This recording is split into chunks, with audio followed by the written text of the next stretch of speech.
Hey everyone, Malachi from Phrase here. Today, we're going to be talking about how to create and install a chatbot on your site. To start with creating a chatbot, you'll first want to head to Bots and then click on New Bot. You'll want to name it here, and remember this name can be changed at any time, so you don't have to worry about it too much right now. Once the chatbot has been created, you'll want to make sure that you add any relevant crawls or data sets that you want this chatbot to have the information for right here under the knowledge section. Once that's done, you'll head to configuration where you can set up the style, the messaging, and any custom journeys, which allow you to have custom messaging on specific pages if you'd like.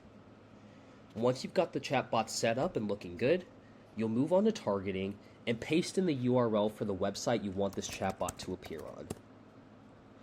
Once you're done with that, you'll hit save. Now this is not the last step.